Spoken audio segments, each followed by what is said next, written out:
Hello there. Hi, Hello. Daisy. Hey, Sheila, how are you? I am well. How are you doing?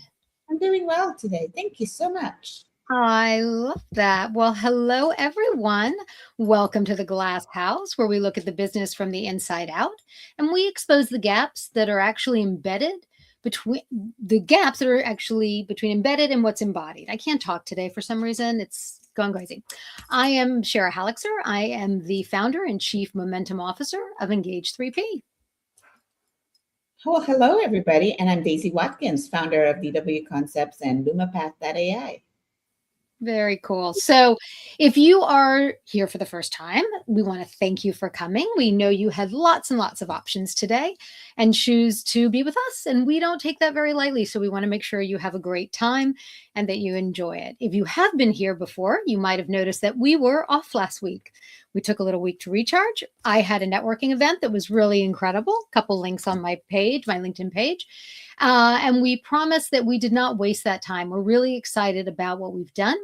We're coming back with more personal episodes. We've had a lot of conversations about what resonates and what doesn't. And this is one of them. All right. So before we get into it, if you were with us 2 weeks ago for episode 7, Shira and I did our February download, just the two of us, breaking down what is actually happening in AI business, and the workforce. If you missed that one, go back and watch it, please. We covered the 670 billion in AI spending, a 95% failure rate, ChatGPT running ads, and we debuted hot take and cold take, which got a little opinionated there at the end. But with also what's going on right now in the world of AI, there's so much going on that we are going to talk about. It was great. Yeah, we had a little friction on that one, which was good. It was really good. It was a lot of fun. That's what makes us unique, right? And authentic. Absolutely. Right. All right. So right now, here is a question nobody wants to answer honestly. If your company eliminated your role today, who are you? And I'm going to take that a step further later on in the conversation. Who are we really in this new, when we get to that stage? Not your title, not your performance rating, not your place in the org chart, who you are without the logo on your LinkedIn. Most people cannot answer that question. I had to answer that question when I went outside of corporate, right, to create my own business. And here's the thing: most organizations are designed to keep it that way. We're gonna uncover that a little bit. We're gonna uncover unpack that a little bit. Companies embed identity into titles, promotions, and performance cycles. So employees build their own sense of their self around where they sit in the org chart. And when the ground shifts, both sides are left asking the same question: what just happened? Yeah. So you're right. Today we're talking about identity, agency, what it actually takes to lead people through volatility, right, without destroying their trust. And how do you hold all that together? So I have a personal story. When this came up, I said, I've got the perfect story. Of course, you know me. I always have a story. I have to, that's what I do. I tell stories. So when I was at Infor, and I've told this a million times, right? So, and it's so interesting to me because I loved my job. This wasn't about anything. I had a great situation, but my title was solution consultant, right? It was on my business cards back when we had business cards. And I was working with a client in California, and I was very fortunate. They invited me to go wine tasting at the weekend up in Napa Valley. And I think it was our, I don't know, maybe fourth or fifth winery, not quite sure. His wife, Jim's wife, said to me, "So, how long are you going to stay in this job?" And I said, do you know something? And I turned to my client and I go, did you say something? Like, what's going on? And she said, no. She said, your title is consultant. So I assumed that you're temporary in this job. And I remember like slamming my hands down. I'm like, that's it. I don't like this title. And I never liked it to begin with. It was also pre-sales, which in tech is like this thing that doesn't make any sense to me because I was in the sales cycle and I didn't understand what it meant. And I was like, this is stupid. And so I said, that's it. I'm changing my title. And we worked for a CEO at the time that kept telling us all the time that we are the world's largest startup. We want everyone to have this entrepreneurial spirit. So I did. I changed my title and I changed it on my what do you call it? Email signature. And I did all this stuff. And I was all excited about it. And then I got in a little bit of trouble about it because my manager at the time didn't have a lot of creativity. And needless to say, it was interesting to me because I didn't resonate with the title. I didn't think it meant anything, right? And it didn't represent what I was doing, how people were perceiving me, what I felt my value and my performance was about, and my place in the organization. So I think that is really interesting when we talk about it's not just being eliminated or whatever. It's about what does that mean for us, right? And I wasn't going to let a bad title define who I was and what I was doing in the organization. That was really important to me. So I think of that as self agency, and that's a moment that I decided that my identity doesn't live in a title, right? I can deliver what I need to, and that doesn't have to be what's assigned to me. And from the very good, that's a very good story, Shira. It's so true, Right. though. Like we attach ourselves to a title, right? In any stage of our life, doesn't matter whatever type of relationship that is. Think about it, right? Right. And from Right. the outside, from where I'm sitting, that is exactly what the market is watching, right? When someone gets laid off or restructured out of the role, the first thing they do is update LinkedIn, Right. and they're Right. watching. And the open to work banner that we have on LinkedIn, there's a Mhm. shift in how they describe themselves. There's a silence from the company. Here's what most leaders do not think about. AI synthesizes all of this now. When your organization's pattern is that titles come and go with the quarterly earnings call, the market reads it as instability. And the talent you want the most, the people who have already built probable credibility, they are somewhere else. So there's a difference between positional credibility and portable credibility. Positional credibility is what your title gives you, right? Portable Right. credibility is what you have built in internally, your skills, your relationships, and reputation that travels with you regardless of where you work, right? So to being your true self. Most professionals have never thought of that difference. I'm sorry. I was just a little shocked by the AI is reading the changes in the titles, and it didn't occur to me, right? Like that, you just blew my mind. Okay, we got to get our guest up on the stage because that's what today's conversation is about, right? It's not just an employee problem.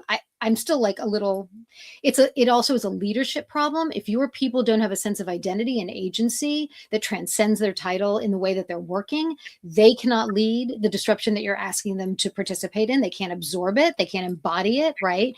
AI is accelerating that disruption faster than any of us expected. And our guest is going to talk about that. She posted a really amazing post yesterday on LinkedIn I want to talk about. But here's the thing: titles are temporary, performance is contextual, right? Trust is systemic.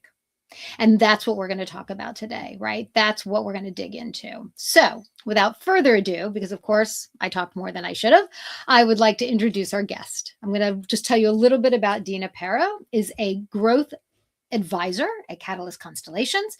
It is a mission-driven consulting firm focused on measurable leadership development and business impact. She has spent over 20 years, I had the privilege of working with her through some of them, at the intersection of people and technology, partnering with talent acquisition, talent management, and people leaders across startups, mid-market, and enterprise organizations. That's where we got to know each other. Deena has a belief that I really think captures everything we're talking about today, and I'm really excited about it. And that is that resilience is personal, courage is positional, and culture reflects whether both are exercised. She has watched identity and agency play out at every level of an organization for, I'm not going to say how long. It's okay. And she has perspective on what self-agency and responsible leadership actually look like when the ground is shifting underneath. So, without further ado, I would like to welcome Deena. Hello. Hello, hello. How are you? I'm doing awesome. Great to be here. Thanks for having me. Thank you for coming. And we gave you the intro so you didn't look away. Ooh, yeah, it was good. I'm glad this is recorded because I'm going to use it. I love it. I love it. I forgot to say at the beginning, I always mess up something. This is now the thing. We have to figure out what I'm going to mess up. And this is our episode, our 8th episode. And I realized on every single other one, I either didn't introduce myself or I didn't tell anyone who we are, whatever. But this one I forgot at the beginning to say, we really want to hear from people. So please put your comments in. We will answer them. We will respond to them. We really want to hear from you as we have this conversation because we want to know what everybody else is going through, right? That's the whole point of this, is to, have that ability to talk to everybody else in the room. I'd love to make it a conversation, a real conversation, but LinkedIn doesn't allow that. So tell us what's going on with you. And I called out that amazing post. I think it was yesterday, right? That you did with that video. Yesterday, yeah. Yeah. I mean, just to kind of level set, right? Origin story. And we talk about identity and title, and those two things are so important, right? I graduated high school when I was 16. I had a graduating class of 30 people, right? I came from the guts of upstate New York. Parents didn't graduate high school, right? So now I'm like, I have to be a different person. I want it to be so much different. So I move out of the house. I go to New Jersey. I start working in New York City. It was like a complete culture shock. And in my mind, when I started, I was trying to go to school and college and, living alone. It was like, I couldn't, I have 4 years of college credits, no degree, right? Let's just throw it on the line. But I always wanted to learn, but I needed to have that title, right? So everybody could look at me. And in 98, I was a stockbroker for Smith Barney, and I was on Wall Street, and I was wearing a polyester suit, living in like a studio apartment. And I was like, I'm going to be that person, right? That I thought this is what success looks like. And so I spent the first 20 years of my life saying my identity is literally wrapped around this title because it gave me the recognition from my family, from my friends, that you could be something so much different. Look at how successful I am. Right. And then it finally hit me. I was like, this doesn't make sense. Like, this feels kind of gross. Like, what am I doing? And so it took a long time for me to realize what you're talking about, right? Mm-hmm. Which is the title that you are given is given to you and rented, and it's given to you by your organization. Mm-hmm. Society gives us labels, right? We attach I'm a mom, I'm a salesperson, I'm a this, I'm a that. And then identity is just really built through agency, right? And it took me a long time to really kind of stop the freight train. Maybe it's because I'm headed into the second half of my life and go, what am I doing? Right. I've acquired all these things. But the ground is shaking so much right now that we have to start taking agency, right? We can't keep blaming others. We can't blame the corporations. We can't blame our boss. We do have to put agency back into ourselves, right? As the employee. And then if we lead people, we need to be accountable for how we're leading. And that's where I've seen, a lot of things just over the last 20 years. I've had the privilege to speak to hundreds of companies, hundreds of leaders. But I also want to bring what's really important to me is I spent that entire time knowing how much I struggled, that I didn't build social capital and I didn't have networks and I didn't have all these things, which are so huge now. I mean, I don't think we'll see a bigger disruption in the workforce, the jobs, people next to us leaving, than we will see because of what AI is doing. Yeah, there's no question. There's actually some interesting statistics. Daisy, you and I haven't had a chance to talk about it yet. I think I shared a link with you that women especially are losing jobs more than men in the AI era, which we need to dig into, right? People of a certain age are losing jobs at a different rate. We need to dig into that, right? What's happening there? And then because there's been a lot of conversation around people coming out of university and entry-level jobs that are going away, but we don't know, it's too fast. We don't know what the impact is yet, right? We have no idea. I think it's an incredible thing to be able to impact as a great leader, right? And I felt very fortunate that when that situation happened to me, I had somebody around me who said, I don't care, Charles says, I don't care what you call yourself. What do I care? Right. But that wasn't the case of my direct manager, who had this very narrow view of that's not what you're called. Mhm. Now, I wasn't calling myself chief executive officer. I wasn't giving myself a title that was, I think I called myself solution strategist, or I don't know. I just, not a consultant, right? That was the word that bothered me and bothered my client's wife. And I see that also as a leadership issue, right? If someone is really good at understanding what makes their people comfortable, something like that has no value, has no cost to the organization to say, call yourself whatever you want. You can't do this, right? You can't say that you're a chief executive officer or a chief of staff. You can't use those titles because legally that has impact. But, what difference does it make? Yeah. Yeah. No, it's so true. I mean, I think that you mentioned this a little bit, Shira, with AI, right? Mm-hmm. Mm-hmm. And it's almost, that's all we hear, right? If we go on LinkedIn, if we go everywhere, all we're hearing about is the disruption of AI, and, people aren't adopting it. 2 years ago, I was working, in the same world, right? And I would take calls from leaders saying, does your solution have AI? Yeah. What are you trying to achieve? What problems are you trying to solve? I don't know. My CEO just wants AI. That's it. Right. We don't even know what we're doing with it, right? Fast forward 2 years, and now as employees and leaders, we're seeing the impact. Now they've spent millions of dollars investing in AI, right? This is the thing that's going to change their world. And there's everything now is talking about our people aren't adopting it. And then you hear these horror stories of, if you don't adopt it, you might as well just sign your pink slip today, right? And there's a lot of resistance around AI, right? And I think it's so important, this discussion, because we're talking about humans, right? Humans, right. Each one of us are different. You cannot spread learning across the organization in any capacity and have it resonate with every single person the same way. It comes back to fundamentally how the leaders are building those teams.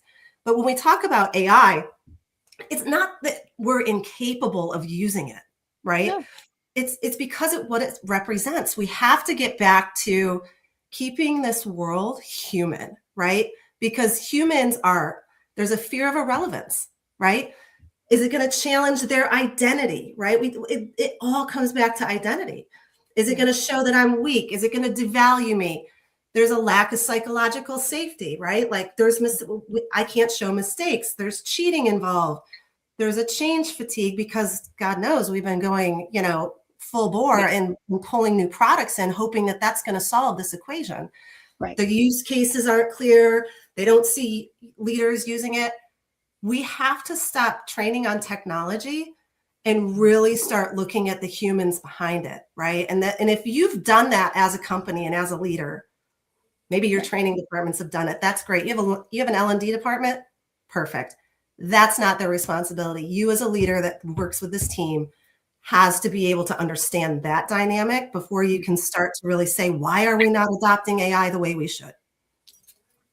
I love it. Did you see the comment? Oh, yeah, sorry, Daisy, go ahead. That's so true, Deena.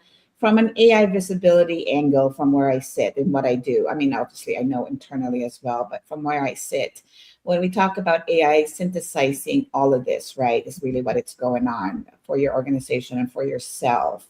I see this when I do my audits through LumaPath, is that AI sees what AI sees is the people and the business. Mm-hmm. So it's like when I run an audit, I can tell you AI already has an opinion about your professional identity, whether you've built one or not, or even your organization. Yeah. Because authenticity always comes back to being human, and how you message that through your digital footprint, basically through your LinkedIn, or as an organization through your website, or whatever other digital footprint you have, that needs to tell the story of your own authentic self and how you lead as an organization. So it's so open up there. So that's so true. Thank you.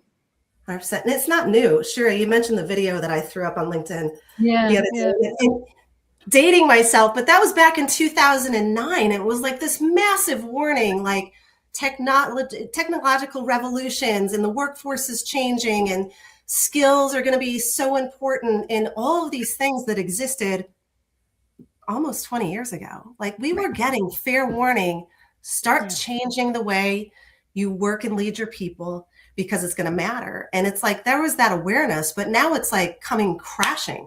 Yeah. And the people that really invested in their humans are the ones that are going to win this revolution, not the ones that adopt AI, not the ones that spend on AI. It's the people that pay attention. It's the companies that pay attention to their people. Listen, I cannot agree with that more. Having you and I were in HR tech, right? Yeah. This is what we did. And all of that's great. And I say this all the time. I'm not against AI. I love it. I'm not against technology. I love it. I think it's great. Companies are still made up of humans. Mm-hmm. That's not going away. The client we serve is human. And Daisy, you brought up the term that we talk about all the time, which is authenticity, right? How are we going to ensure that what we're putting out there is authentic, and how does that come back to us? And are we able, more importantly, to be our authentic selves in the workplace, which is the whole psychological safety conversation. And I really am, it's what inspired me to do what I'm doing now, which is change and leadership embodiment, right? Which is exactly what you were talking about. It's not about teaching somebody how to do this or, whatever they're doing in order to use the product. It's about truly understanding what is it that we're trying to do differently that is going to have impact and that is going to really make a significant difference in the way that I'm working and in the way I'm delivering and how I'm producing, right? And if I, as an employee, can see that value because my leadership is supporting me in that in whatever way that is needed. And to your point, Deena, people learn differently, right? We learn differently as we age. We learn differently based on our own psychological makeup and the way. I have never in my life, I'm going to say this, I don't think I've ever read a manual in my life. Never. Never. I won't do it. I had a cousin who was the head of pathology at Mount Sinai in New York. And I would say to him, Stephen, I would love to come and watch surgery. And he said, it's not theater. You can't just, it's not TV. You can't come and but I would try it. I would.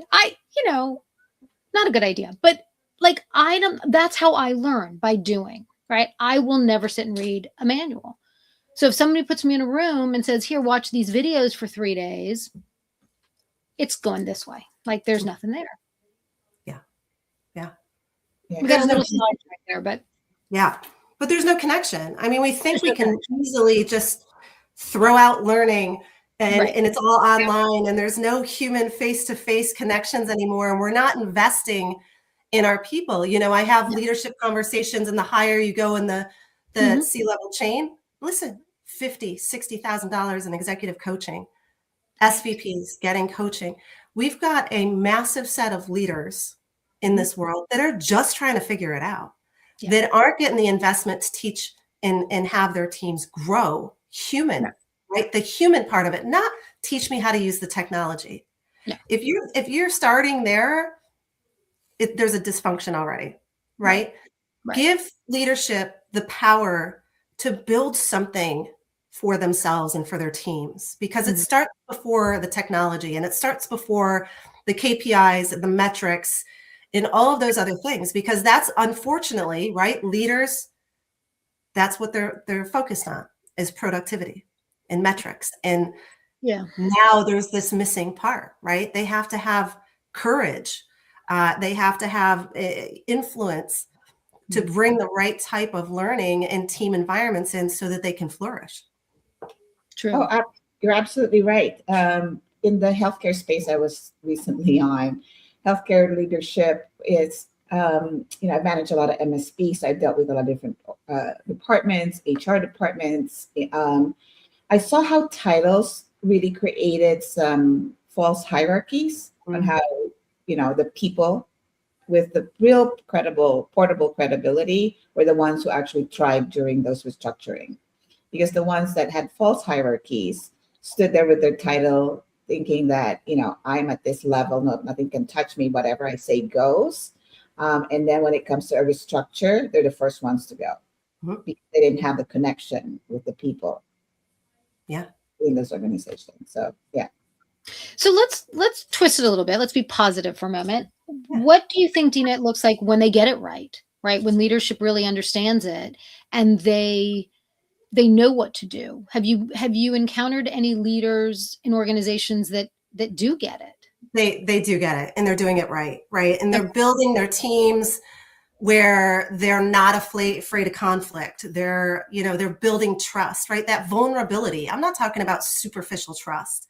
I'm talking about that leader I can look at and I know it's okay to make mistakes, that they can be authentic, that we're held accountable. Teams that have accountability to themselves and to each other, they're committed, and their team actually celebrates success. Those are the teams that have trust figured out. Until you have trust in every sense of the word. I mean, just go back to Patrick Lencioni. One model you can always know to be true, right? If you build your team with those things, and that doesn't take high investment, that takes courage. It takes courage to be that vulnerable, and that word's overused, but that authentic with your team. If you can't give them predictability, which I think is going to be very rare as we come into 2026, then you have to build clarity. You have to ensure that you're predictive as a leader, that you're, committing to things that you're actually delivering on. The simplest of things, show up on time to a meeting. What you're asking them to do it. Like, these are simple things that don't cost any money, but can really build an incredible team of, hey, we're not going to get this all right, but those are the team. There's a lot of leaders that are doing it right. Whether your company has a different vision or not, you have control over that team, right? And so you can't give them stability, but you can give them clarity and purpose. And the people that want to be on that team are going to work harder than anyone else. I think the other side of it is we're talking a lot about leaders, right? But it comes back to me as an individual. And we have to take agency over that. I would say leadership is not a role. Leadership is not a title, right? No. Leaders don't have to manage other people ever, right?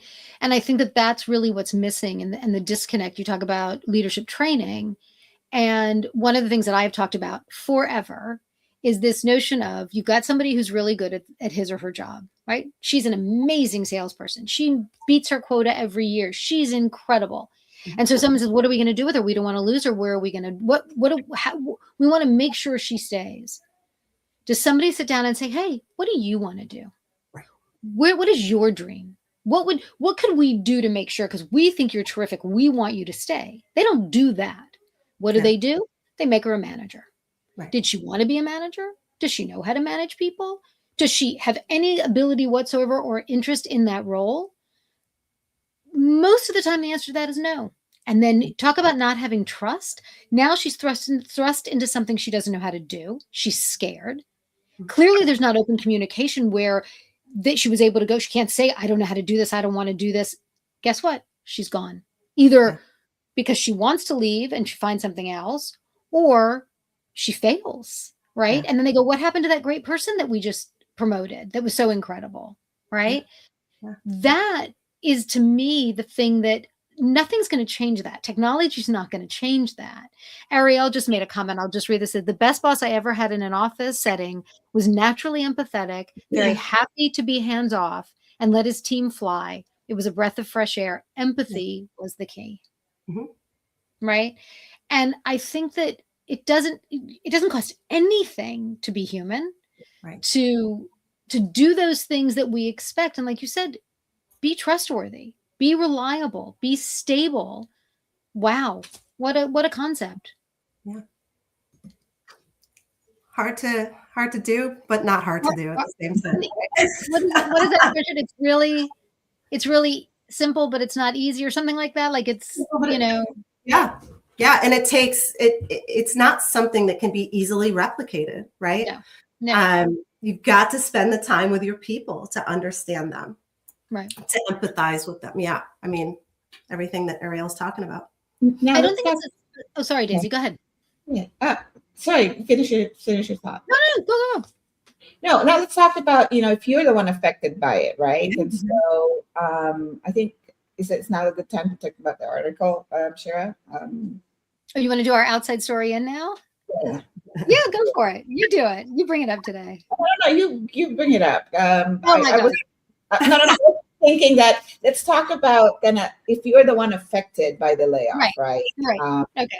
what are the things you can do, or what are the first things you want to recognize about yourself? So I'm just going to use myself as an example to start off the Sure. conversation. So coming from corporate and leading and having that title as my safety net, as my as that title, I had people below, like people in the org chart working with me or for me, however you want to look at it that way.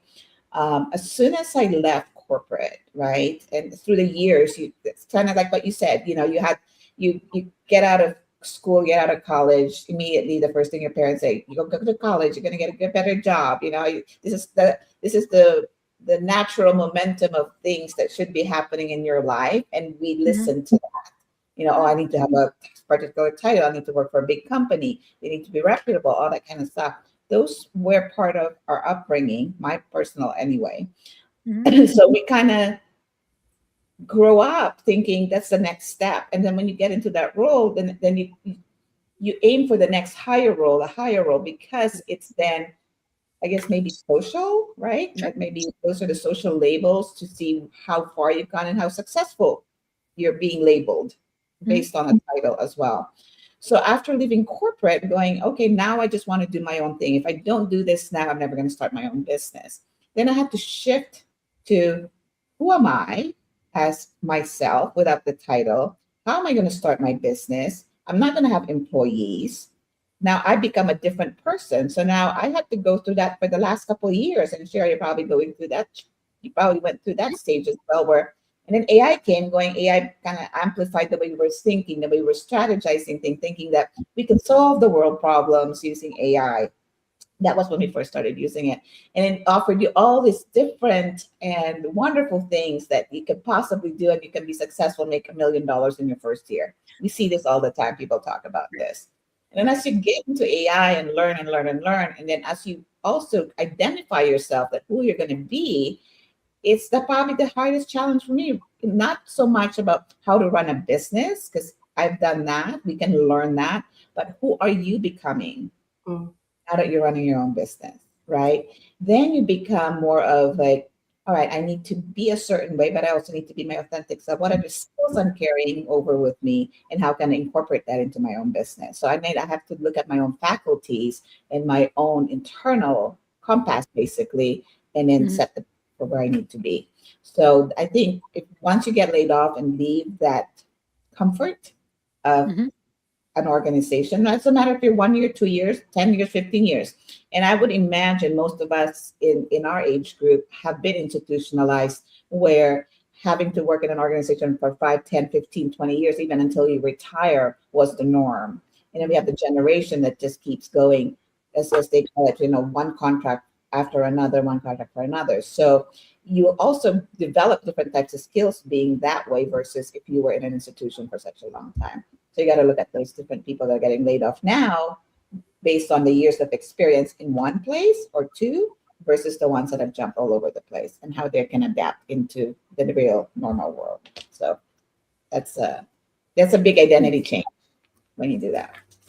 So how have you experienced a layoff, or what have you gone through personally? Yeah. I mean, I've been on both sides of the equation. I've been laid off, right, multiple times. And I have laid off people. I mean, I remember back in the day, I sat in a room with 250 people that needed a job. They depended on every paycheck to feed their family. And all at once, 250 people, I said, today's your last day. Right. And it's hard, right? And so what I can say personally is the first one was kind of like that slap in the face. Like, I took it really hard. I mean, I'm the sole provider for my family. I have been for 18 years. I hustled to make sure that my family had a roof over their head, food on the table, and then get to college. They could do everything that I didn't have the opportunity to do, and I can make it a bit easier for them. And I took the first one pretty rough. The second one, recently, I came in with a better outlook, right? And I said, you know what? It's time to build agency. And I think the one word of advice I can give for everybody out there, and I've got kids that are going to be in the workforce in 4 years, start to build it now. Yeah. The things that are portable, your skills. Don't wait for your employer to say these are the skills you need for this new role. Go out, find it yourself, and start inventorying it. Start understanding, like, these are the unique things that bring me to the forefront, because we're all going to get mixed up with one another pretty quickly, right? So being able to build your skills, taking agency for yourself, getting relationships, right? That's all because people trust you, and having that network. These are all things that we can use to differentiate ourselves, because there's going to be a lot of noise in the market. But you've got to take agency to do that yourself. My biggest word of advice to everybody is nobody's coming to save you. No. And I tell myself that every day. I think there's a really big difference, not difference, but there's the financial aspect of losing one's job, right? Yeah. And that is wholly horrific, and we can all agree, horrible situation. And then there's the psychological impact. Let's just say, for argument's sake, the money isn't the issue, right? Yeah. They're in a situation where that's not the issue. But there is, as you started talking about in the beginning, this whole psychological issue of who am I if not for this, right? And I think that does so much to us. And I think we talked about this a couple of episodes ago with our friend Laura. How do we deal with the reduction in force, the layoff, the firing, right? Daisy and I both, interestingly enough, we're in the staffing business. So I've had to let go of, in one capacity or another, hundreds, if not thousands of people over the years in different capacities. And most of the time, these are for people that work temporary positions. It's really hard because they're going day to day or week to week or month to month. So, I always thought in the back of my mind, okay, I've got this project coming to an end. Where else can I put this person, right? How can I ensure that I felt an obligation to make sure that they continue to work? I think that, Daisy, to what you said about the way that we're working today also struck me. Having been in the staffing business, having been in HR, having read a gazillion resumes in my life, I was never of that mindset of our grandparents' generation that got the gold watch, and our parents' generation that worked somewhere 20, 30 years. And I think for us, it's, 5 years, 10 years, whatever. Now it's gig economy, and it's, a resume that, has 75 different things on it, right? Yeah. I never, for me, I never saw that as the negative that lots of people see it as, right? Because there are so many circumstances, and it's so difficult. And to your point, Deena, I think it's those relationships, those abilities to rely on those people with whom we've worked and we know, to say, hey, here's my situation, where can I go? I've talked very openly about one of the reasons I started my business last year is I couldn't get a job. I applied to over 800 jobs, all online, and nothing was coming through. And I finally said, I've had it. I'm not doing this anymore, right? I'm done. And started to just, and I, rather than going to my network and doing that, I thought, I'm just going to do this myself, and I'm going to leverage my own network to do the work that I love to do in the way that I want to do it, because I have all this experience and I want to bring value from that. I think I don't think we have any idea where we're going. To your point, it's moving really quickly. I think that the best advice is what you said: get ready, right? Be ready for whatever's coming. And then at least we're a little less scared, right? We're a little less terrified when we have to deal with it. That would be my advice. 100%. Yeah. Yeah. The scarcity, the panic,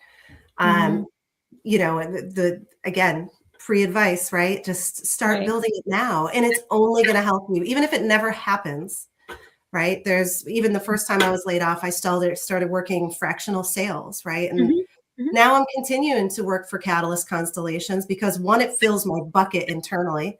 We're doing something that I think is super powerful and still focusing on the human.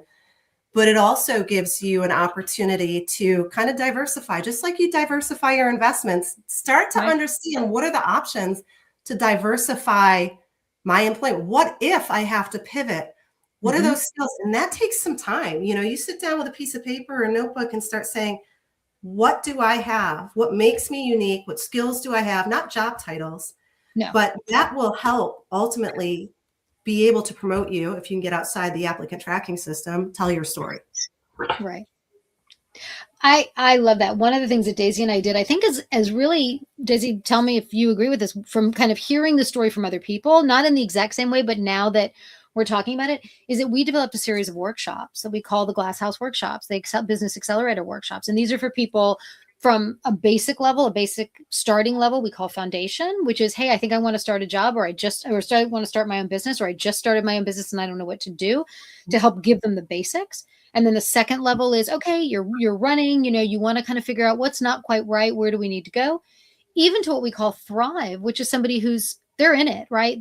But we need that other mirror, right? We need someone else to tell us, do we have spinach in our teeth? Are we really doing the right thing, right? And I think, and I'm going to share this story because Daisy, I'm talking too much as usual. In our last cohort, our foundation is only 4 weeks, so it's a lot of stuff. It's 90 minutes every week for 4 weeks. And one of our members has been in business for, how long was she in business? A long time. She'd been in this business, but was really struggling. We got together for the fourth and final session, and we were just talking a little bit before we started because everyone was joining.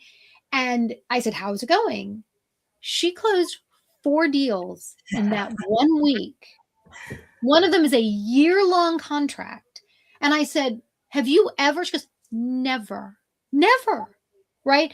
Because what we did is we said, look, this is what you need to focus on, right? This is where, and we can't see out of our own way. And I think that we're so accustomed to, well, this is my job and this is what I have to look for. And this is where the company I have to go to. And why?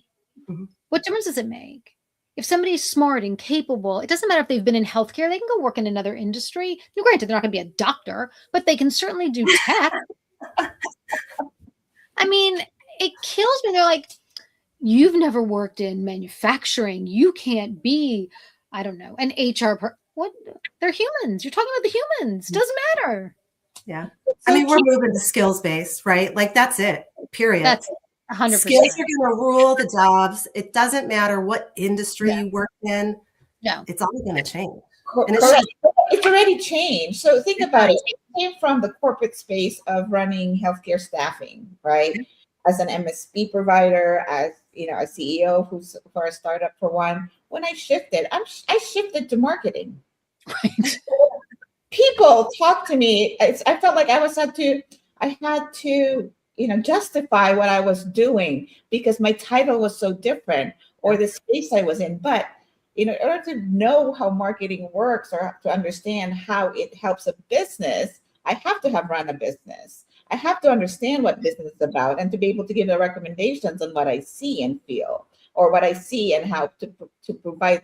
And not marketing is more than just marketing, doing creatives, or it's having a plan so that you can work with the sales team, or how sales and marketing are often connected to each other, how they look at it, but they're two different tasks, right? If you really break it down.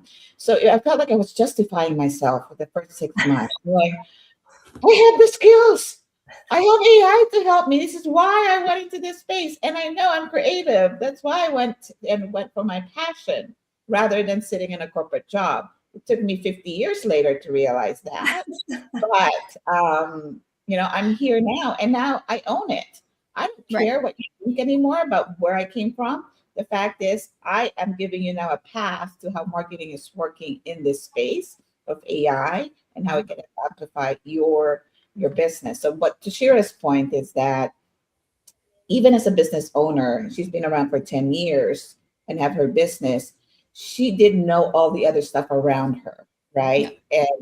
And so we had to kind of have her look at through a different lens, or what you've missed perhaps, and how we can get you back in the right path because you didn't have guidance before. So the point is, it's nice to listen to this type of stuff, listen to mentor. If you have a mentor, great. If you don't, people's experiences can just help you get to the next step, is basically my point. It's like, it doesn't matter what your title was before. If you believe in yourself and you know you have those skills, don't give up. Own it, right? I mean, that's the best thing, Daisy, is you've got to own it. If there's this inner critic saying, you don't belong here, you shouldn't be here, what are you trying to do here? It's never going to work. When you finally, when the pain becomes too much, you go, I'm owning this. And you can believe me or not, but I'm going to find the people who do. Correct. Yeah. Well, it's true. What I find as a leader, when I'm looking to hire people and they have diverse experience in different things, and Daisy, the thing that comes to mind from you is you went from healthcare staffing to marketing, right? Well, guess what? You now can help healthcare in marketing because Exactly. you have value there. When I was at Infor and we were selling to a big New York law firm, and I went in and I said, "This is who I am," and I told the story about how I've worked with the firm before, and I was a chief HR officer at law firms in New York, and blah blah blah blah blah. And I started my career in law firms doing labor and employment work. Like I told the whole story. And I'm sitting next to the chief HR officer of this massive #1 New York law firm. We were 20, 30 minutes into the meeting. And of course, I had to tell a story. And I told the story about partners went out and hired other partners. And I told this crazy story. And everyone's chit-chatting. There's like 30 people in the room. And I finished the story and somebody else started talking. And he leaned into me and he whispered in my ear, "Now I know you know law firms." Didn't matter what I said. Didn't matter what my titles were. Didn't matter that I'd worked with the firm when I was in the staffing business. None of that mattered. It was this contextual moment, right? This authentic moment of me telling this crazy story of how one of my partners basically merged another firm without telling me and brought them in and they showed up one day. And he's like, "Yep, that's how it works." Right. And I think we have to move. I think one of the greatest things that I hope will come out of this revolution is this notion that we can come out of these little boxes, right? And, like I said, yes, not everybody can, be a doctor, whatever. But we can I like to value the difference that people bring to a role, the different insight that they have, the different way of looking at something, rather than pigeonholing them and saying, well, that you didn't have that title before, or you didn't work in that industry before, right? I think that is critical. That's just, my take on it. We do something called the Outside Story In each week, and it's an opportunity to kind of pull a real life example, not that we haven't told our own, but to validate it just a little bit more.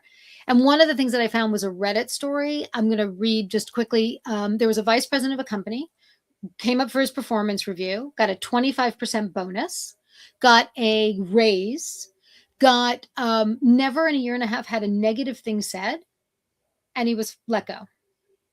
Now, these things happen, right? It can happen. Companies shift, things change. The problem was that he found out that someone else, what was it? That the company had already, by the time he was laid off, filled the role with somebody else. No communication, no discussion, nothing. Colossal fail of leadership, right? And he said that he was embarrassed and angry and really, it just gutted him, right? There was no conversation around it. There was no understanding around it. How did this happen? Now, I have said my entire career, if anyone sits down with their manager at a performance cycle and has a review and anything is a surprise, that is a failure, right? Because that's not the time you go, surprise, you are no good at your job, right? Or even more, surprise, you're great at your job, right? That's not what the point of that is. But in this situation, this severely impacted the way he saw himself, what it did to his self-esteem. And what does that say about the organization when they're not communicating effectively and they don't understand what's going on, right? And he clearly was so upset that he did a Reddit post about it. So. Ugh, it's horrible, right? I mean, I think we've all seen it before, and it can happen for 1,000 reasons. Who knows what the reason was? Maybe he's been there too long, he's getting too much money, and they said, "Hey, let's bring in somebody younger and give him half the salary." We don't know, and that's again where we have these two roads we can take, right? Mm-hmm. We can get really angry and blame, or we can go, you know what? I can't control that event, but I can control my strategy moving forward, right? Because if you've gone through your entire career and you retire at the golden age of 65 and you go, you know what? I was beautiful. Or you don't have the opportunity to own your own business. We can protect, if we have to lay ourselves off, we get it, right? But that's an opportunity where there's no good answer, right? Leaders need to learn to give feedback. I think there was just a post in here. It's one of the skills that is very, very difficult. And I can say this as a leader. And feedback should not be once a quarter, once a month. It needs to be immediate. Again, let's think about the laws of human nature. We are people, right? And so it's really important that if that was for performance, which it doesn't sound like it was, No. not a raise, Right. learn how to work with your people, give feedback, have loops. This is something totally different, right? Right. But there's no control over it. Such a horrible experience, but nonetheless happens probably every day. If he were sitting in front of you, what would your advice be to him? What would you say? I would tell him to forget as quick as possible that this happened, because all of that anger and resentment and embarrassment is only going to turn his next chapter into something he doesn't want. Moving into that next chapter and trying to find that next opportunity and having this negative, embarrassed, angry sense because of what happened to you, that trauma, is not going to give you any favors moving forward. So the quicker you can just say, you know what, and walk away, don't engage with employees who want to talk to you and vent and say how crappy it is. You just got to be so focused on being positive going into that next chapter or that next career, because any of that stuff will guide you in the wrong directions. You will run to a new job because you're scared. You won't interview properly. From start to finish, that experience can either be the best thing that happened to you or the worst thing. Good point. You know, do you carry that anger instead of you moving forward? And carrying that anger is not going to solve your problem. What did you really, other that anger, what do you really want from that previous employer now, right, quote unquote? They're not going to give you anything. So why put your energy in there as opposed to try to be more positive that the next one is going to be better? Now I can look for the signs, you know, that are red flags for me as an employer. You know what I mean? Now I have to ask the right questions when I go into another interview of if it's going to be a match for me. So have, you know, it's hard. It's easy for us to say it. We've been in it and experienced it, and we've given those advice. But for somebody who maybe hasn't experienced it, it's a different mindset. But really try people to do that. And I know a lot of people that we know are going through that, and that's why we also have this platform to help people kind of raise awareness of the layoffs, how to get through it. And we have all these people that are coming in as guests to support their own experiences. They're going through it right now, as a matter of fact. Yeah. We have somebody in our guest that is a very very active in our community. So we're here as a community to support that, is what I want to say as well. You know, Daisy, I think that's so incredible. I understand the embarrassment part, right? I've been there, right? I used to joke I've been fired for more jobs than I've had. And I think having a community and having not just your friends and your family and stuff, but even a work community, right? People who said that we can turn to, that understand, maybe people with whom we've worked in the past. We share connection. I mean, that goes back to building those relationships and those networks. And it's more than just, hey, can you help me here? It's really encouraging those and not being afraid to say, look, this is what happened. It doesn't have to be the details of why and what have you. That's not important. But here's where I am. And in my networking event that I went to last week, I met a number of women who are looking for roles. And I just did a blog post about this the other day, and it's up on my website, and I posted it on LinkedIn. And it's something that I was taught when I was 12 years old, which is to ask myself a very simple question. What is the worst thing that can happen if? Right.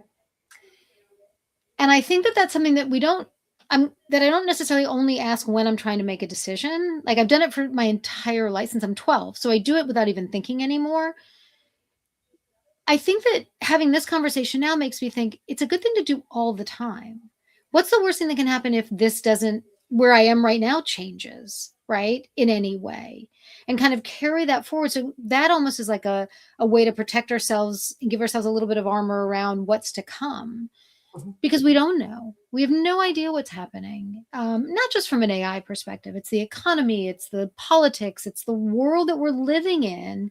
I think AI is the great excuse right now for all of it, right? We can blame everything on AI. I have to believe that 100+ years ago, when they invented the Industrial Revolution and they said, oh, the world is coming to an end. Everyone said, oh, the machine, whatever.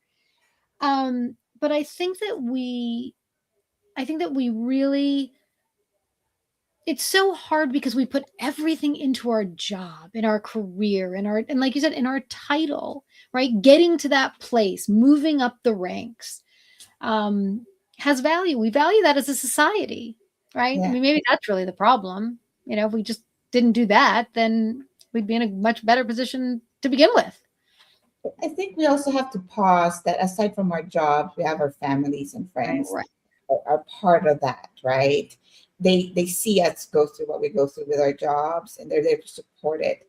But sometimes we get so into our job, we forget about the people around us in Yeah. reality. And I heard that all the time from my husband when he was when he was alive. You're focused on your work, and then when I switch over to being the wife or being the friend that he is, sometimes he'll say, you're still in corporate mode the way you're talking to me, and you don't even realize that sometimes. So take a breather, make sure that you put your role as your job separate from the others, because life is so short, number one.